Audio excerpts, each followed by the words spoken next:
Finding the right person is hard. Not just a life partner. Not just family. Not just friends. Sometimes, the hardest thing is finding people who simply understand you. People who understand your ideas, your dreams, your way of thinking, or at least try to.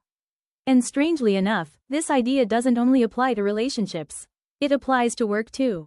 To colleagues, to managers, to work environments, to the spaces we build around ourselves every day. I've gone through many stages in my professional life, as a reviewer, editor, translator, and freelancer, both online and offline.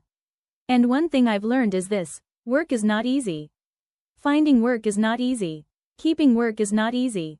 Trying to grow in your career is definitely not easy. Which is why I often feel confused when some people make it sound so simple. Because honestly, nothing about work has ever felt easy. Especially these days. Especially in a world changing this fast. And what I'm saying here is not about one country, one society, or one specific group of people.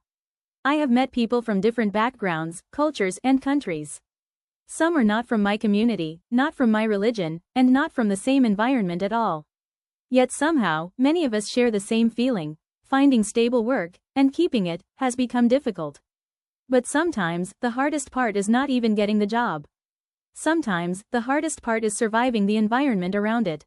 Let's talk about something many people quietly experience: toxic work environments. I used to dislike that word. Toxic felt too harsh to me.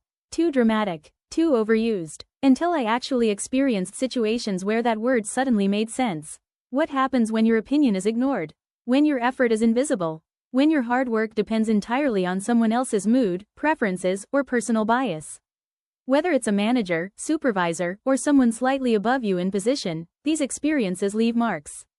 And because finding work is already hard, many people stay. Not because they want to, but because leaving feels risky. Especially if you genuinely need that job. Even if it's temporary. Even if it's not ideal. So people push through, trying to protect both their income and their mental peace at the same time. And then comes another challenge: trying to find something better. Which brings us to the internet.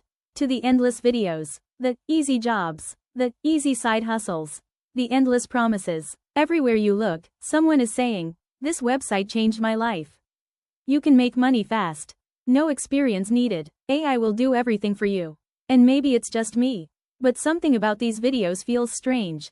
Not because success online is impossible. It isn't. Some websites work. Some people genuinely succeed. Some tools really are useful.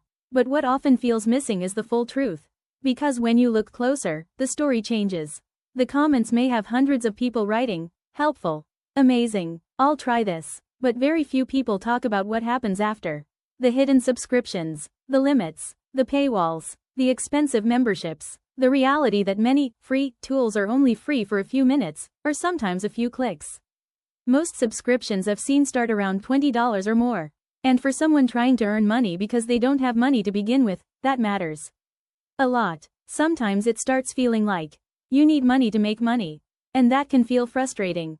Especially when content online makes things look effortless. As if everyone else is succeeding easily, and if you're struggling, maybe the problem is somehow you. But maybe it's not you. Maybe things are simply harder than people admit. Maybe social media has become very good at selling the dream while skipping the difficult parts. Because if making money online were truly that easy, wouldn't everyone already be rich? Lately, I've tried many platforms, many freelance websites, many easy money methods. And I started noticing something interesting. Sometimes the people making the most money are not making money from the method itself. They are making money from talking about the method. And that is a very different conversation. Recently, I decided to try one of those major job platforms, the kind that appears immediately when you search for freelance opportunities. A platform that promotes itself as beginner-friendly. Easy to join, easy to start, easy to grow. At least, that's what it promises. But what happened next? That deserves its own story. And maybe, another honest conversation. To be continued?